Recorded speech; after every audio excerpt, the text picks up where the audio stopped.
exciting podcast on faith and whatever we find interesting. If you're watching us, that means you are tuned in to our very well supplied YouTube channel. I think we're coming up on video somewhere in the 40s for sure. I know that our subscriber count's got to be well over that by now, but there's a fear that it is not. So James, you weren't here, but last week we decided that, or was that 2 weeks ago? That was last week with Josh. Oh, yeah. That every subscriber just gets their own video. Okay. So we just praise that person for a minute. And the least we could do. No, we have almost the same number of videos as subscribers. Yeah, so the least we could, if we just want more subscribers, we just got to pump out more videos. So hopefully on our 2000th video, we have at least 2,000 subscribers. Okay. We're neck and neck right there right now. We'll know by this video comes out. So our topic today for our podcast is, what have been some of your favorite or least favorite influencers who are Christian? I would say musicians, artists, authors, thinkers, maybe not pastors. They are just usually not good people. Yeah, they're a terrible bunch of people. I will lead us off. I have, which we've talked about this before on the show. I almost exclusively listen to Christian artists. I would never say Christian music because that specifically means, what is it? CCM, contemporary Christian music. How do I say this? Are they a respectable outlet? I'm sure they make plenty of money. Okay, that was a definitive no. I'll interpret for you. I just don't know if what they make is art. That's a whole argument for another podcast. I think what they make is art. I think they make a product and it's music, and it's fine for a lot of people. Just for me, I just need more out of my actual music, the musicality. I'm not a musician at all, so I can't say that from any kind of educated standpoint. But for me, I need the musicality to be top notch for me to listen to it. So my favorite band recently, or I guess for a long time, has been Gungor. Gungor is a band led by Michael and Lisa Gungor, who used to be... Oh, it's a last name? Yeah. It's not GUN space GORE. Nope, it's GUNGOR. Okay, because I thought that was an incredible name for a Christian band. Gungor. It used to be called the Michael Gungor Band, I think, and now they just go by Gungor. They got their start as a... I don't know exactly how they got their start, but as a... worship leaders in Colorado. They started making it pretty big on the alternative indie kind of Christian scene. Some of their influences are like Sufjan and what is that Icelandic band that everyone liked a long time ago? Are they Christian? Sigaros, no. Oh. A lot of their influences are not Christian, so their music seems to be pretty good. Gungor music is very, very good, very artful. They played one of their big first shows, were mostly exclusively played at museums and things like that. They'd have nights of worship. The thing about Gungor is that they've been getting a little bit of heat. So they ironically crossed over into the mainstream Christian music as opposed to the other way around. So you see a lot of bands like, let's say Switchfoot, for example, who started just playing whatever music. I guess they were overtly Christian. I don't think they were trying to make it big in the Christian music scene, but they did because they were Christian artists and their music was decent and it was rock, and so all the kids wanted to listen to it. Then they kind of transitioned out of CCM music and kind of made it mainstream. Gungor, they weren't making it huge in mainstream, but with the onset of the internet, they had plenty of followers. But then Christian people who like Christian music started liking them and liking what they had to say.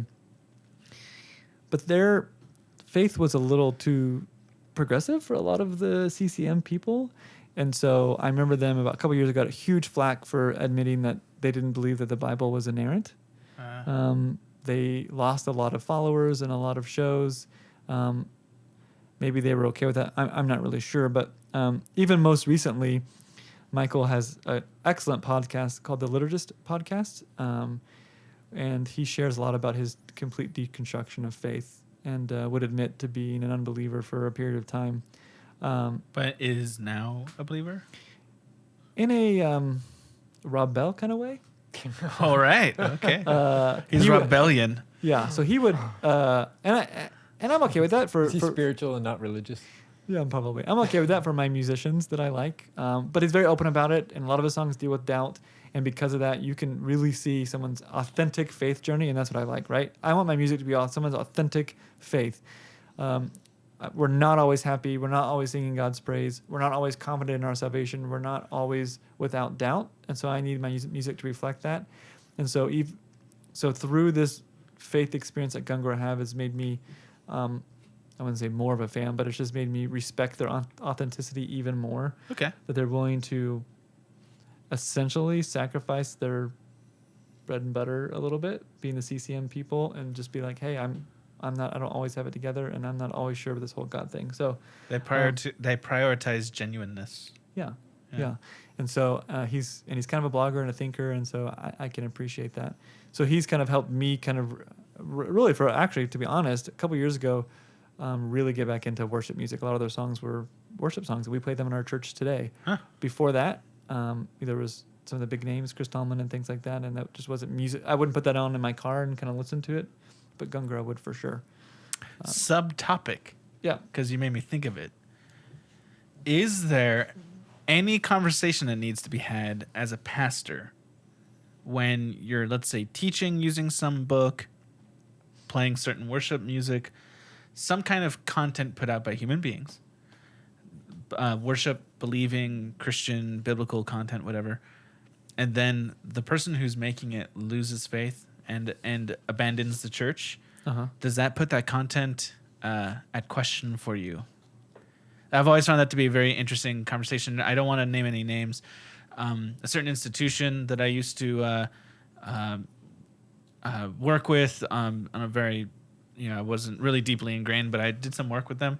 They used some academic materials that were put together by one of their old teachers. And then that teacher ended up openly professing later in life that he had become an atheist and an unbeliever and has abandoned the church and all that. And there was debate at that institution about whether it was ethical and correct for them to use the stuff he had put together before professing that much later in life. Right. I've always found that to be there's kind of a no right answer discussion there. But yeah. what I mean, that's a valid point. there? I mean, my immediate response would be like, nah, it's fine. I mean, if they were Christians when they wrote it, or even, we as a church can use material for whatever I guess we really want. I mean, we've sing some Bob Dylan songs in our worship. And one of the worship artists said he changed one word, and now he feels like it's a worship song. I don't know if there's any copyright issues with that, but just added the word Jesus into it. Yeah, I think so, something like that. I think Cartman did a whole thing on that. Oh yeah. So we do that. So but then see how holy and righteous he is. He just even know pretended about to know South what you were Park. talking about. Yeah, I don't know who's Cartman. From South Park. Yeah. Oh, he did that. Yeah, where he's doing all the love songs, he just changed the words Jesus to baby. Or the other way Or around. yeah, excuse me. Like Yeah. every time there's like baby or honey or whatever. You change it to Jesus to be a Yeah. worship song. Yeah. Yeah. To become a rich CCM artist. Yeah, I remember that episode. I haven't seen it, but it's been referenced plenty of times in the past few years. But I think you do bring a valid point in maybe it's time to upgrade some of your content. If doesn't become invalid, but maybe it's an opportunity to see if there's something out there that's a little bit newer and more applicable to what you're trying to do. That's a good thought. For me, that question has become unanswerable. I have no idea what I think about that. Let me. Yeah. So what are some of your influencers? I'm going to start bad, and then we'll come around to good. Yeah. One that I've always not appreciated. Two guys that had a strong effect upon Christian thinking and Christian culture, at least in America, is Lahaye and Jenkins, two authors. They're the authors behind the Left Behind series. And in this day, that the Left Behind series, as far as I can tell, has pretty much run its course. Yeah. But there was almost about a decade when it had Christian attention. Uh-huh. And it... everyone's Christian aunt, gave them this book for Christmas or even something. The Simpsons parodied it, so... Yeah, and I can't speak to the intentions of Lahaye and Jenkins, but what I will say more objectively is they made a ton of money on a product that created unnecessary furor about the end of the world. And for some people, a lot of anxiety and worry. For other people, a lot of really strong words and actions and inappropriate ministry out of that fur. For others, for some Christians, it didn't mean anything, right? They were just these books they read, and they didn't care, or they didn't read them at all. I remember reading a small parody novels, 2 novels back then. I don't know if he ever added more, and it was Right Behind was the first parody, and the second one was called Supergeddon. Who made A these? really big Geddon. That was the title. Who made these? I have to get the author, but Christian? I don't know. He was more parodying the books. He wasn't really trying to make a statement about Christianity or Christians. He was a lot of the jabbing was at the literary quality of those books, not so much at Christian belief or doctrine. I mean, can't we assume, James? I mean, at least we have to do some more research, but can't we assume that? I mean, maybe they really were all about end times ministry, and so they really thought that the world was going to end in their lifetime, and they needed to convert as many people as possible. Yeah, by the way, Right Behind was written by Nathan D. Wilson. Nathan D. Wilson. And I remember the second one, which is called Supergeddon. It was written by Nathan D. Wilson and Mr. Sock. And the picture in the back was him with the sock puppet. Oh, man. It was so good. And on the back of one, or on the top of one of the books, I can show you here. Are those rated higher than the originals? My favorite one is not a New York Times bestseller. That's what it says on the top. Parody The Last Days goofiness. Over 10 million copies not even printed yet. Sorry. It reminds me a little bit of the Pride and Prejudice and Zombies. Right. Oh, yeah. So anyway, I like I said, I don't. So tell me, so tell us. Sorry to interrupt. Tell us, why do you think it was so damaging to Christian pop culture? Well, first of all, I guess you always shared that. I guess already. yeah, I mean, it created furor where there was there shouldn't have been any. It created I guess what I'm trying to say, James, is I don't know what that word means. So can you explain it in another way that makes more sense to me? It created almost like for some people for fear, for others cultural anxiety, for others cultural what's the word for it? Fundamentalism for end times belief. It's like I kind of care, but I can totally get over what you believe about the end times.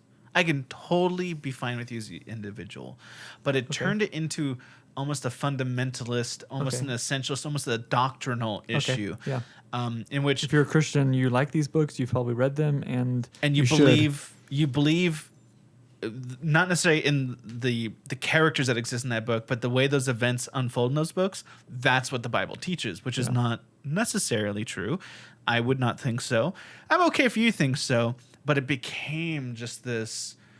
It became scripture almost. Yeah, it became scripture, right? Left Behind series became scripture. I see. Well, they actually had Left Behind Eternal Forces computer video game. Oh, okay. And I had this game myself. I read some articles on it. This was when I was in college. And reading the description, I didn't read any of the Left Behind books. I saw one movie, A Bad Decision Late at Night, just for fun. And experimented in college with bad movies. Yeah, what else are you going to do, you know? It sounded kind of cool to be able, for my faith, to be involved in a video game. Let me read a little bit of the single-player campaign description. Right. The player controls the Tribulation Force, a Christian group in a post-rapture New York City, who are combating the influences of the global community, the world government led by Antichrist Nikolai Carpathia.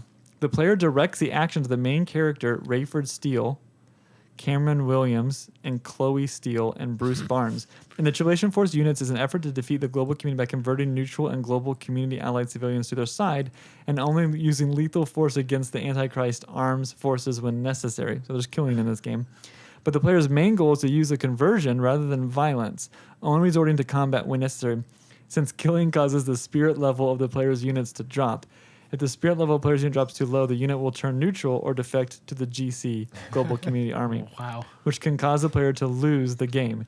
In the multiplayer component of the game, up to 8 players can compete online against each other in teams, with one team playing as the Tribulation Force and one as the Global Community. All right. The game was terrible. I was excited to get it. I pre-ordered it. I think it was only a $20 game. Like back then, what can you really expect? And the game And they were like, we got a pre-order. the game froze on the second mission and I could never get. There was a campaign, like a little bit of free time. Did your computer was literally shoot itself to No, death? it's one of those games where it's not purely open world. Raptured. It wasn't purely open world, but between mission 1 and mission 2, mission 3, you could kind of wander and do little side things. I did it, and as soon as I tried to start second mission, the game would just freeze and shut down. So I never got past. It was probably. So it could have been a great game. I bet they never made any more games. I mean, okay. According to Wikipedia, it rated Metacritic. I mean, oh yeah, let's see the Metacritic. 38 out of 100. Whoa, that's really high for that. Don't you think? Yeah, I would have thought it'd be way worse. That was gonna be like 13. A 2 out of right. So the game actually critically was okay with most of the complaints coming about the ludicrous of the story. I think this game cost them a ton of money. I read on Wikipedia they did a couple ridiculous things at the end, like give away 1 million copies. Like all the copies they couldn't And in sell. 2007, Operation Straight Up, they gave thousands of copies to armed forces serving in Iraq. Oh, why would you punish them further? Yeah, things just are found- already tough for them over there. I just found that Wikipedia has a list of Christian video games. Really? So we may have to one day sit down and try and go through. You a bunch referenced of another these. one earlier, a Nintendo game. Yeah, it was Bible Adventures. Sending thousands of copies to soldiers. That's the equivalent of Just when send them to the Christians enemy. leave a fake bill yeah, the tip. for a tip that's really about Jesus. There's a That's tract- just as bad. yeah, That's terrible. Just as bad. the track that looks like a 20. Some folded in soldier half. was like, some company was nice enough to send me a video game for my entertainment while I'm in this terrible situation. Open it up. Whatever. New cup holder. See, Bible Adventures was way better because it had stuff like you were Noah and you had to go around and collect animals and get them all on the ark. Yeah. So it was a much more simple. This seems And, okay. and avoid all the people who are going to die when the water hits. So there was something like, I forget what it was, like you had to stack them up or something. It was a very basic side scroller. Okay, according to this, they sold $2 million worth of game. Chris, before I come around to some of the good ones, do you have something to add to this conversation? Any politician that says they're religious? How about that one? That's good. No, Yeah. they influence you in a good way. No, I thought we were talking about bad ones. It's good or bad. It's up Yeah. to you. Yeah, Well, but, yeah. but you want to do bad? So- Okay. Oh, I'm sorry. I didn't know we were on good ones. Good ones. For musicians, I'd have to say Johnny Cash. Oh yeah. You know, Johnny Cash actually wrote a whole book on Paul. No way. Yeah, A it's called The Man commentary? in White. Like a commentary. Wow, The or Man in a- White. Good Yeah. book. Good for that. Contextually, genius name. Yeah, Right. it was especially coming from Johnny Cash. Right. Does Johnny Cash, is his conversion later in life, or is it just a struggle of doubt and things throughout his whole life? I don't really know, to be honest. Well, I know he was But I think into it's a his long-term- career when his career went Christian. He kind of connected with some Christian groups, but then got rejected by others. It was kind of a Yeah, and I think it was like a cultural thing because he's from the South in the Bible Belt. So I mean, I Okay. think he grew up with and around religion. Okay. But it was kind of a lifelong thing, and he used to call himself, one of the greatest sinners of his lifetime. So I mean, he was very real about that, and he'd been a drug addict and an adulterer, Yeah. but still, very honest man about who he was, and he stood up for what he thought was right, even though a lot of those things were rather unpopular in the mainstream. Things like prison reform and Yeah. things like that, and so yeah, and still made a lot of great music while he was doing it. Yeah. Yeah. He. It's good to have those outspoken Christians who have popularity because of their skill. Yeah. And when I say outspoken, I mean I would hope in a respectful, gracious, Jesus-centered way. yeah flipping tables. Probably. Sometimes that's what it takes. Yeah, that's right. So one that well, do you have another one before I? On the negative side, I would say 99.8% of all televangelists. We talked. If you're we on mentioned that. TV and Christian, Right, that's what I want to talk about. Like, what's the deal with that? Like, why do Christians on television have to be so terrible? Like, it's I the don't- great con. I mean, those who true con artists know that faith is a great way to get money out of people. There's been so many terrible examples of televangelists. And Conning people. I don't want to name anything too specific here, but there is a pastor on TV that I'm not terribly fond of, but he has been a sort of gateway drug in the Christian sense for people that I know who have gone back to church now or gone to church for the first time. Does he have a That doesn't beautiful sound smile? that doesn't sound like a bad thing. Yeah, so I don't want to. Gateway drugs sound bad, but not in your So I don't context. want to come down too hard on the whole thing, but Yeah. it's maybe there are degrees of television pastors. in Degrees of some evil. ways. Yeah, maybe some are. I maybe remember not all bad. randomly flipping. Yeah, but to, they almost seem all bad. I see what you're saying, Yeah. but we don't. Could any of us think of one that we like? Oh man, if I saw them on the TV, I would stop and listen because they're so compelling, and I can't No. think of anyone. Well, you know, those pastors on YouTube are just awful. Yeah, that's where They're hilarious. I think that's though. where it's at. I think if you're on YouTube and you see a channel has the word faith in it or whatever, you should definitely think that there's some quality content there. Yeah. Yeah, maybe that's another question, another topic for Yeah. another show as a televangelist. Did the ends justify? Was it? Yeah, there's biblical context for that, isn't there? About people preaching but aren't actually in the church, and Yeah, there's a few of those actually. Well, the one that's come to mind is God's there's- work still being done. And right. Right. I just don't know why. There must be something with the.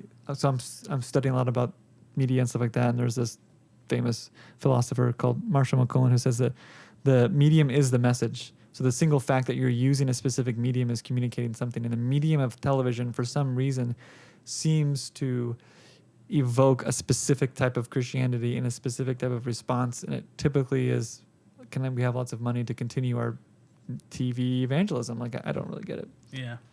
What about you? Now a good one. Okay. Somebody who, kind of in the popular conscience, you might say, out there in the world of media is already plural, is C.S. Lewis, the great Oxford scholar who was converted to Christianity in part due to the work of J.R.R. Tolkien. Yeah. J.R.R. Tolkien, yeah. And wrote both tales that are wonderful for kids and families, such as the, what's the one with the Narnia. Lion, the Witch, and the Wardrobe, the Narnia series. But also writing some deeply, deeply moving books that have touched my adult faith. One is on the problem of pain. It's called The Problem of Pain.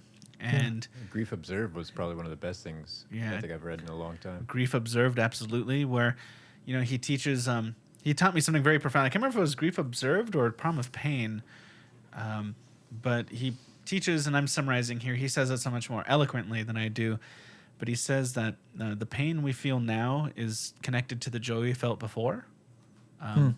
So when, for example, when he was, he felt when he married his wife was sick. They knew she was going to die from illness, and maybe take a couple of years. But that kind of made him feel a lot of anxiety for, like, getting so connected to her now, knowing what would happen to her, kind of knowing what this was going to result Saw that in. in the movie about his life. Yeah, and that it was out of that life experience that he developed this thought that it's the joy he's feeling now with his wife that will cause the pain later. And then you kind of reverse that. The pain we feel now, when the pain comes, has come out of the great joy we feel. So let's say you lose a father, the reason you grieve is because of all the joy you experienced with your father or mother or sister or brother or friend, or anything. That the pain of loss comes out of all the great joy we had before. And so basically what that's leading to is that pain is actually comes out of the good. That the basis of pain is goodness. And that's one way to look at your pain, right? It doesn't make it less painful necessarily. It doesn't mean that you shouldn't feel the pain or you shouldn't cry. Right. But what it does is it gives you a little bit more stability to stand upon, to understand your pain as something built upon what is good in your life, and to help you process pain that way. Have you read any of his poetry from before he became a Christian? Now, from before he became a Christian, no. He wrote a book of poetry, and it is, if for anybody that's interested in C.S. Lewis, it is a great thing to read. It maybe not, you won't get the same amount from it, I don't think, as like from The Problem of Pain or Grief Observed, but just for the insight into him as a younger man. Yeah. And as I think he was a bit of an atheist, or would have considered himself such at the time, and so to understand his mind a little bit better. I'll have to check that out. Another one I want to add, and this person's not a Christian. He's actually a practicing rabbi, Jewish, so sort of a brother through Abraham, you might say. Yeah. But very important because he writes out of a place of faith, and it's Abrahamic faith, and so Yeah. he has a very similar. I'd say he worships the same God, even though we might disagree on what that God has done in history. But Lawrence Kushner, who wrote a book that was very important for me to read called "Why Bad Things Happen to Good People." Mm-hmm. Lawrence Kushner himself was a practicing rabbi, of course, a man of his faith and belief. When did he write that? I want to say either the 90s. Uh-huh. I want to say it was the 90s. And, but although being a man of great faith, he had a son who had a type of bone disease, the kind of disease that causes a very young person to look very old very quickly and sort of to age rapidly, and for all the bones to not work correctly and to pass away very young. And it's a very painful existence. Yeah. The kind of, and sort of why did this terrible thing happen to his, first of all, innocent son, but just to his believing, passionately believing family. Yeah. And he talks about both praying during these times and reading the Bible during these times, and the process of what this has done for him. And reading that touched me emotionally and spiritually in ways that I hadn't felt in years. And I very much would suggest that everybody go out and read Why Bad Things Happen to Good People. It's an incredible book. Is that the kind of book you give to people when they're having questions about? I that absolutely would, but the problem with that, I mean, I can't speak for everybody, but there's a pretension sometimes where you're like, oh, you're going through pain. Here's a book about Sure, that. yeah. I'm not saying that's a good idea. I'm just wondering if that's what people use it for. Right. I would say, I mean, the ideal situation would be to get that book in the hands of somebody before the great tragedy comes. Yeah. So then that's already a foundation that's been laid that you can discuss Great, yeah. in that time. Right. That's ideal. Yeah. The world never works out according to ideals. No, that's a good point. And even to your announcement for everyone to read it, everyone will probably either go through an immense amount of pain or have a close friend or loved one, especially if you're a Christian, ask you as to why that exists. Yeah. Why do bad things happen to good people? And he gives a profound interpretation of the book of Job in regard to pain. One that I can almost guarantee your pastor has never said. And I have never been able to read Job any other way ever since. Cool. But I want you to read it yourself. I'm not going to tell you all about it. Chris, you had a negative influencer? Or a positive. I thought you had a negative one that you were saving. No, I don't think so. I mean, there have been plenty of Christians who've done plenty of crappy things. So, Yeah, well, I mean, For the record. yeah, we could do hours. we don't need to. Yeah, we don't need to go into So, that. No, I will pass on that one before I go ranting off. Yeah. See? Okay. Well, good. If you have any other people who have influenced you or you think are negatively influencing others who claim to be Christian or are Christians, please share those with us. We don't want to get into of judging other people. We have to be careful when we just say this person's a terrible Christian. I remember somebody in my college, this other girl, she said she hated Amy Grant, and I just wouldn't let her down. I'm like, you don't know her. Oh, yeah, I hate her, and gave all these reasons that had to do with music style and had to do with completely unrelated things. And I'm like, I tried to tell her she was a terrible person for saying that, and she got really offended. But we be careful when we throw on that H word, and we don't know what people are going through, and we don't know why they... Also, don't confuse the person for the product. What she didn't like was Amy Grant's music. Yeah. It wasn't Amy Grant. But right? she thought she didn't like it. Which is why I try my best to choose my words carefully with Lahaye and Jenkins. I don't know anything about Lahaye and Jenkins, the people. Yeah. But I don't like the effect of the Left Behind books at all. I agree. And so I just want to say we'd love to talk about some of the things that we think are negatively happening in the Christian world, but we just want to be careful we're not judging others, and especially when those are trying their best to do this stuff for God. So now is on to a rising game of 20 that's right. questions. 20 questions. Who's the boss of this one? I've got the answer. Am I a mineral? Are you, Chris? The hint is object. Oh my gosh. I hate that. I hate that Hey, one. I was thing one time because this is an object. You know what you should have done is made the answer the thing. The thing.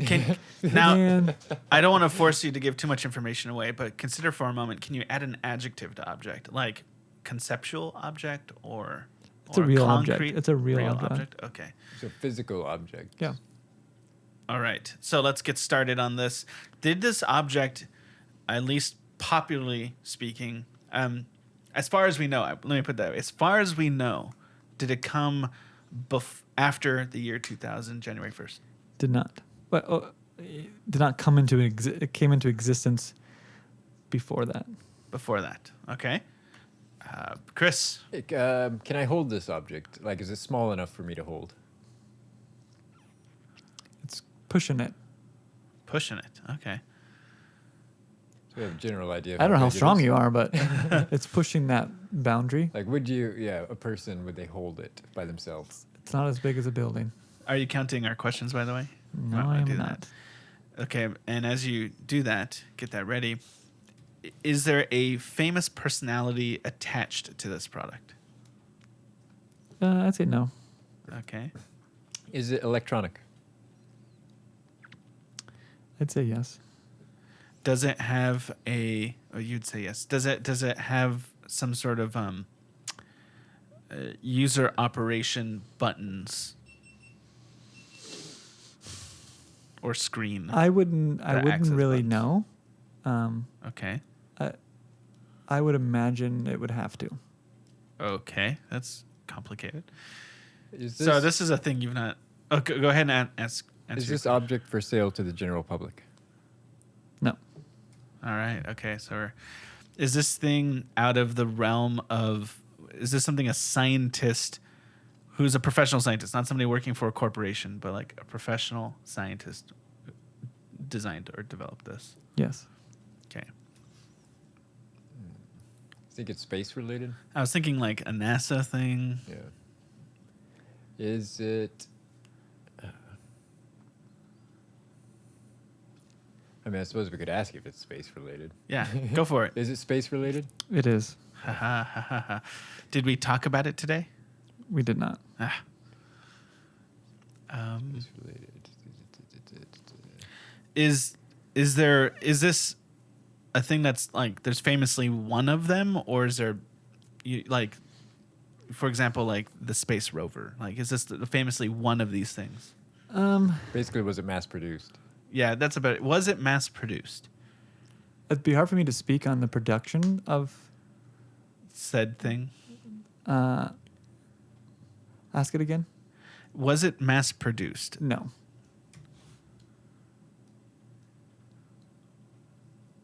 Okay. Chris, anything? But it was for space. Yes. Right, okay. Is for space, and it's slightly too large for me to carry around comfortably on my own. Okay, and it can't be gigantic because that would have been immediate. No. Right. Does this require in-person human operation? Does it require it? No. Is this thing on another planet? Yes. That might narrow it down a little bit. I don't know how many planets we have things on. I don't think we even have to narrow it down by planets either. Well, we got a couple on there. So Yeah. Do you know the names of any of them, with Chris? the rover, the Pathfinder, and what was the other one? There was a third one, wasn't there? I don't know. Well, Yeah, let's go. because- Is it the Pathfinder? Yes. Okay. Boom! Stole it from Chris. You can have it. That Hey, seems to be you the know- way of things. We don't always have to take them all to the 20th question. We're talking about space, so I thought it'd be kind of fun Yeah. to relive some history. I know that opportunity and I don't know the other one, probably freedom or something, are huge. They're like the size of like near almost buildings. But I think Pathfinder is, 4 or 5 feet Yeah, by. it's like an feet. overgrown remote control car. Yeah, I think it's probably as big as like a one of those Jeeps that kids drive around. I actually in. met a guy who worked on the Pathfinder project. Really? He drove a Nissan Pathfinder. Oh, okay. No Did he kidding. really? Yeah, I worked on his car. Was he super scientist? Seemed like a regular dude. Have you seen The Martian? Yes. No. There's an interesting Pathfinder cameo in that. Is that Yeah. Pathfinder? I think. Yeah, it's kind of interesting. Huh. It's he goes looking for it because he needs some resources. Well, thank you for tuning in to another awesome episode of Faith and Whatever. Please reach out to us. We also have an Instagram. I think it's the full length, Faith and Whatever. You can probably search something similar to that and find us on Instagram, Twitter, Faith in Whatever. My Twitter is @TStudentLife, @James Yule, YUILE. Josh is @Josh_Carmen. Chris is @Marion Ranch. Please like and subscribe to our videos and share them with your friends. And please let us know if you have anything you'd like us to discuss. We love having segments that are really just user-generated topics. Yeah. Because I think we could get in a great conversation. We would love to participate in any kind of faith-related conversations happening on YouTube and happening in the popular media. Yeah, and to clarify, they don't need to be questions. You can just ask us to discuss a thing. Yeah. I think I have found we were asking for questions, and when I talk to people, they'd say, I don't really have a question. Okay. But then it was like, we'd really like to hear you talk about blank. Great It's like that. idea. That's easier, I think. So Yeah, a topic you'd like us to discuss. Yeah. Controversial or really simple and just fun to talk about. Yeah, something in the news, something you've been thinking about, whatever. Yeah. And if you ask us that, then we'll definitely reference you on the show and appreciate your comments. As always, we'll see you later. Good night.